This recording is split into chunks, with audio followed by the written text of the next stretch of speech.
Okay, today I want to share a goal strategy that I have found to be really, really helpful for me. I'm in my cozies today, living my best life, but I am an Enneagram 7 and I am the enthusiast. I love new things. I love me a good shiny object. I am diagnosed ADD. I love going to conferences and getting on LinkedIn and getting all of the ideas for my business. And I want to implement all of them yesterday. And as you know, if you have 4,672 different goals, it is really, really hard to try to accomplish all of them, or you're making such slow progress that you never actually get anything done. So I started doing some goal planning in a way that actually worked really, really well for me. So I'll take you a little field trip here. If you're watching on YouTube, I'll show you. If you're listening to this as a podcast version, I will explain it to you. But basically, what I do is I map out my year in quarters and I give myself three, no more than three goals that I am allowed to try to accomplish each quarter, and I map it out. So there are certain things that I know are going to be happening in my business. So for example, in this current business, there is the group coaching launch for our August start date, and there is the group coaching launch for our January start. Those are both very time intensive. I'm doing a lot of discovery calls. We're writing new content. We're making changes to the program. We're doing podcast interviews. There's all of these things leading up to it. I know it's very time intensive. And so for someone who's like, I want to write a book and I want to develop a course. And if you listened to the podcast I did about my CEO retreat, I shared this just all the ideas that I have of things that I would love to bring to life. And right now I'm writing a book. We're developing a course around the book, all related to onboarding and that first 90 to 100 days experience that a client has with your office and how to really make that exceptional and elevate it.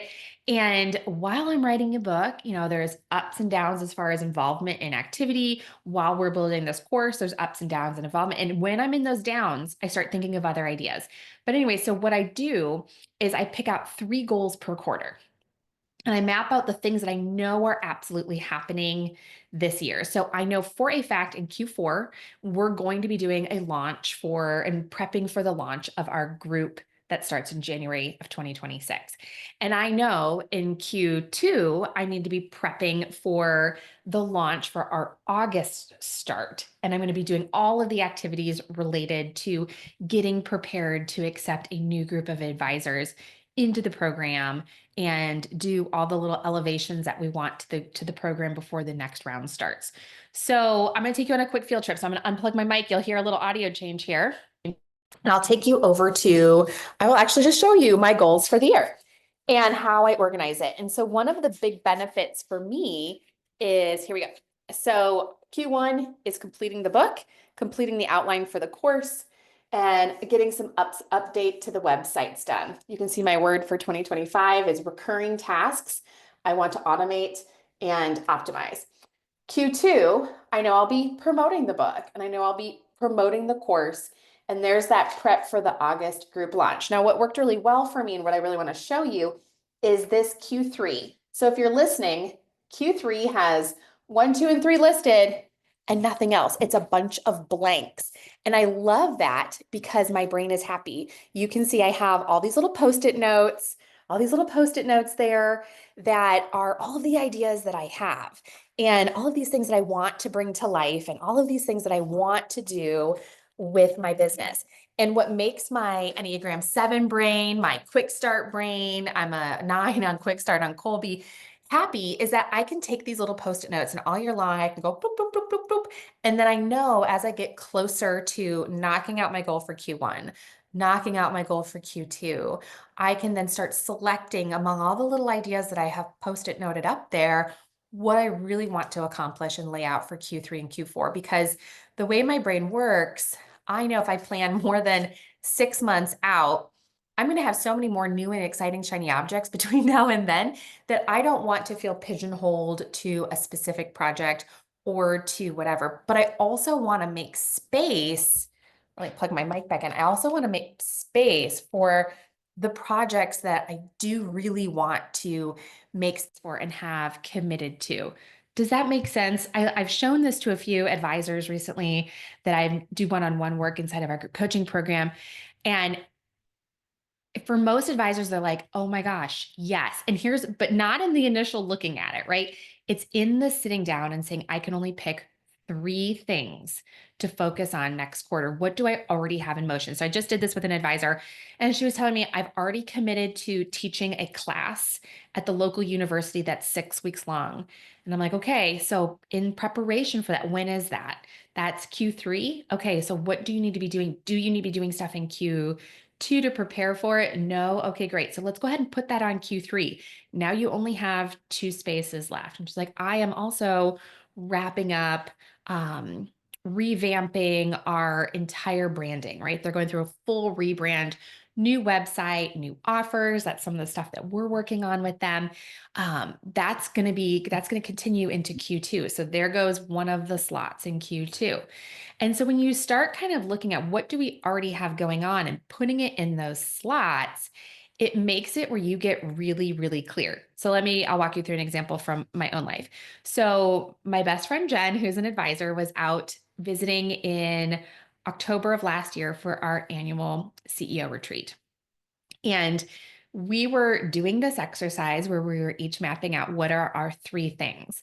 And she heard me say things like, so I showed you Q1 was my book, my course, and then all of the website updates that need to happen. So my website is like ancient and I need to update it.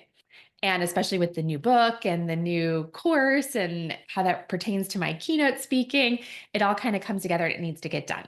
And so then she'd hear me say, but I also want to launch my alumni community for my group coaching people. And I'm also going to do that in Q1. And and she'd go, no, no, no, you only have three.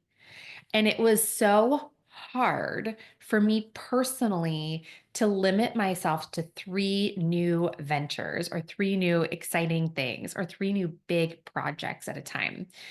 And by her saying, okay, you can't, which one are you going to eliminate in order to make that happen? And when I started looking at it, I'm going, I can't, I've already started the book. I can't just pause that. So that has to go on to Q1. Same thing with the course. I've already started all of that. We need to get filming if it's going to come out with the book, right? That can't go away.